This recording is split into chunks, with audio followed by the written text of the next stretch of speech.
Hello and welcome again to another episode of Battle Ready. Ready. And today we're recording. It's a little bit cold in the garage. Drake's got his jacket on.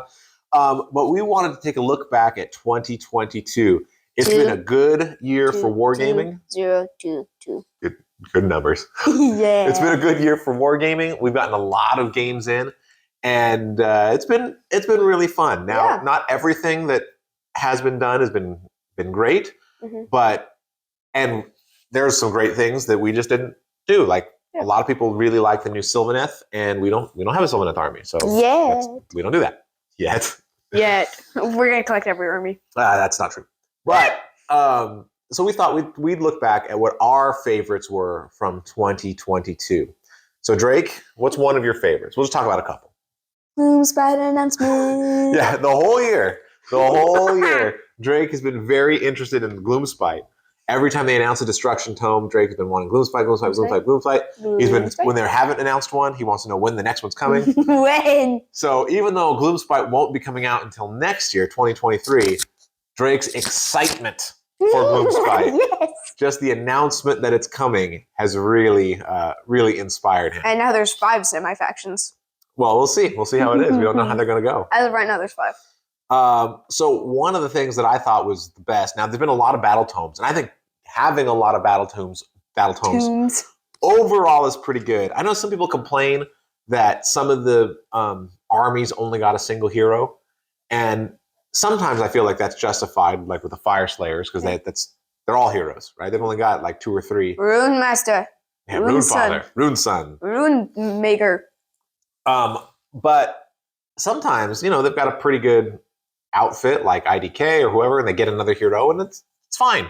Doc is a little bit like that. Daughters of Cain is a little bit like that.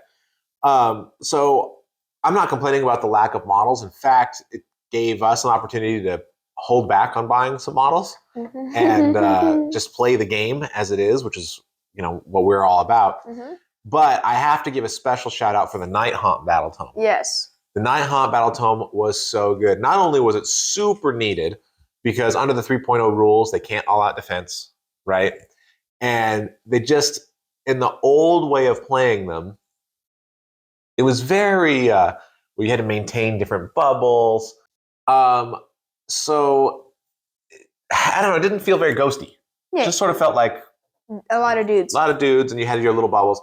It was fun from a mechanical standpoint of like doing stuff, but you didn't feel like you were ghosts. And I feel like the new Battle Tome really embraced it with the constant charges, right? And how when they're charging you, it's super scary. The ghosts are coming after you. It's super scary. But then once you sort of withstand that, you can sort of beat them back. Then you're like, okay, you're like rallying. You're like, all right, we got the ghosts. We survived that assault. We're coming back. So they just play a lot like how you read about them in the lore, and it's just fun. It just feels ghosty. What else? What else was your favorite? I also enjoyed the new Warcry stuff. Oh my gosh, that was gonna be my pick too. The new Warcry. I know it's not Age of Sigmar, although it's it's adjacent. It's Age of Sigmar adjacent. So fun. Yes. I have really enjoyed 2.0. I've enjoyed all the Heart of Gur stuff. The war bands, with the possible exception of Horns of Shit, have been really good. But not just that. I love how they gave out the rules for all the models, including all the prior war bands. So you could just bring them in. They gave out the core rules. So if you wanted to play and just test it out before you spent money on it, you could do that. It was absolute great support for the game. And Games Workshop doesn't always do that. Right, they don't always give away rules for free. In fact, I think they sort of rarely do. But no, spend the money. Right, yeah, they want your money. Spend the money. But in this case, not only was it a great rule set, not only did it take all the best stuff from 1.0 and just give it little tweaks here and there to be improvements, but then they said, oh yeah, all that stuff you bought before, here's the rules for it so you can keep playing with it, which was super fantastic. And then the game is good. The game is just good. I guess they sort of wanted to avert another Warhammer Fantasy battle. Yes. Where they just annihilate stuff. Yeah. Well, what's funny is they sort of did that with Kill Team, right? When they had a Kill Team, and then when new Kill Team came out, Old Code Team. They made a compendium with stats for stuff. Yeah. But none of that's those. Well, I shouldn't say none. Many of those stats didn't have special abilities, so it was just sort of like stuff you could bring in, but you had to buy that. They didn't give that out for free. Like unlike the Warcry compendium, they gave out for free. Yeah. And then even when you had it, when you had your lists, there was a whole new way of building lists. They weren't based on points anymore. You couldn't just bring in prior stuff as easily. So there was a lot of fear that Warcry 2.0 was going to go sort of down that same path. And they decided to go the exact opposite way. And they didn't. They made way better decisions. And so 2.0 has been fantastic. All right, how about favorite model? Favorite model this year? Can't do Gloomspite this time.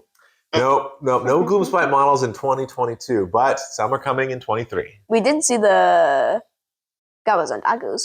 The Gabos on Dagos. Yep, that will probably be a good pick for you in 2023. Do you have any models? Let's see. So models that we got Allrak the Drowner. We got the Crossbows. Crossbows I don't like. We got the High Gladiatrix. Units. We got the Scriptor Mortis. Scriptor Mortis looks cool. I'm trying to think if there's any other ones that we got. I don't think any, not that came out in 2022. So of those 4 ones, not judging by their rules, so don't put the rules aside. Okay. What models do you think look the coolest?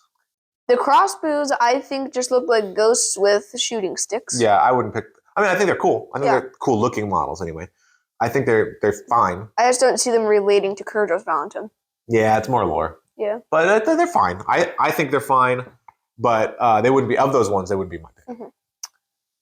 Allrak the Drowner looks cool. Allrak's super cool. I feel like I would have liked it a tiny bit more if he had his full boat instead of like his boat cut in half. Instead of a half boat? Yeah. Okay. The Scriptor Mortis, he has a cool looking book. Mm-hmm. And his little arm, his third he's got arm. 3 arms, yeah. But I think I like Allrak more. What about the High Gladiatrix? I don't really like her look. Really? So I like the whip. I think I like all of them. I think all of them are pretty cool. The Crossbows are actually my least favorite. But I really like the High Gladiatrix because of the whip that goes around her and down. Yeah, that's the exact reason they don't like it. Really? I think that's such a cool look. I like that a lot. It's not practical. Like if you were actually in battle, you probably wouldn't want to do that. When you do that, it's going to be bad. But for the model, I think it looks good. I think for me, it would be a tie between Allrak and the Scriptor Mortis. Yeah, I like Allrak. I think I would pick Allrak as well. Yeah. Both are good models, but Allrak's there's just more to him. He's pretty cool. All right. Well, overall, are there any particular games that we've played that stand out that you really liked? Any particular moments? I'm trying to think of like Hail Mary moments. Those are the best. When you're like at the last second. Yeah, the games that go back and forth where it's like, it looks like I'm going to win, and then you fight on back. Now it looks like you're going to win, and then I fight on back. I have a lot. I think it's just our lists or the battle plans maybe, but I've played Slaanesh several times. And almost every time. And I feel like that back and forth happens almost every Slaanesh game. So it's pretty fun. I remember one Slaanesh game, it wasn't in 2022. Well, this is 2022. I mean, but I'm remembering one Slaanesh game in 2.0 where a Linder killed killed Sigvald. That's in 2.0, you sure? Yeah, I remember it. I don't remember if Sigvald was out in 2.0. But I think he was. Well, in any event, Linder killed Sigvald at some point. Yes. All right. Well, anyway, this has been a fabulous year. We've gotten in over 50 games of Age of Sigmar this year, which has been fantastic. And we've gotten almost 20 games of Warcry 2.0 in, which is great because it only came out halfway through the year. So this has been an absolutely amazing year for playing war games. Now, I know some people have complained about the lack of models. And it's true that AOS hasn't received that many models. But I mean, they did just do a whole kick with a whole bunch of new models at the start. At the start? Of 3.0. Oh, yeah, that was last year, though. Oh, yeah. For 2022. There haven't been. So there's been a couple for Nighthaunt and a couple for Sylvaneth. And and then everybody else has gotten one hero model. Yes. So, but there's rumors that there's some good stuff coming up in 2023. Hopefully, we'll see some of that at whether the Christmas reveal or Warhammer Fest or whatever. And I feel like I don't mind that they spent more time cranking out those battle tomes. What I love, there you go, Drake's running the crank. Double crank. I like the models. The models are cool, but by far my favorite part of the hobby is the gaming. And so focusing on the game, getting the rules up, bringing the armies up to speed, making Night Hunt work better, hopefully soon making Gits work better, right? That's what I really love to see. And I hope that continues. When I would love to see them finish out the battle tomes by summer. And so then every army has a new battle tome for about a year before the next edition. And then when the new edition comes in 2024, I would want to see the same thing. I would want them to see just go hot and heavy on battle tomes. Maybe let's start with Gloomspite this time. Yeah, whatever was last this time, let's start those off. But I would want to see them crank those out because the game is so much is my major interest, not so much the models. Yep. Models are cool. I will continue to buy them if they are cool. Oh wait, we got one more model. So what about Allrak the Drowner versus the Goth Rocker? Why would you make me do this? Who wins? Who do you like more? Drake's a big fan of the Goth Rocker, as it turns out. I don't know. Oh. I can't choose. It's like Sophie's choice. Who do you like, Miller? Oh, Allrak, for sure. I like the Goth Rocker. I think the model's pretty fun and cool, but I would choose Allrak. But anyway, so this has been a good year. This has been, from my perspective, a pretty fun year, a pretty good year. It's really focused on the things that I would want Games Workshop to focus on. Yes. And I can't wait to see what 2023 brings us. Allegedly, well, we know there's going to be like 8 new battle tomes, so that's good, right? And then allegedly, the rumors are that we're going to see the Cities of Sigmar refresh with Dawnbringers. I'm going to call it still Cities, but they have Dawnbringer models. Not that's for just 2 Dawnbringer Crusades. The rumor, and who knows? Who knows? It's people on the internet. It's probably crazy people. But the rumor is they're going to have like 12 new kits, 12 new model kits. Yeah. All humans for the Azerites. And then they're actually going to remove most of the existing humans out of cities. So if you've got old Warhammer Fantasy, Phoenix Guard, or Sword Brethren, I don't know what their names are. But if you've got old human guys, those are going to be out. Not going to have them in cities anymore. I don't think that's the case. I think I think they're just going to get a new line of models. I would be surprised if they didn't retire some of those old ones. I feel like maybe like you have the same models from fantasy battles, but you like change them. Well, what I would like to see is just rotate them on out. And I think Cities isn't the only one that could do this. And I apologize in advance for Cities fans. What I would like them to do, though, is say, all right, we've got these Azerite sword guys. And then you can say, and then allow you to say at tournaments or whatever, oh yeah, my old Warhammer Fantasy ones, those count as the new guys. Yeah. So that way I don't want anybody to ever feel like they bought and painted and lovingly created these models and now they're worthless. I don't want anybody to feel that way.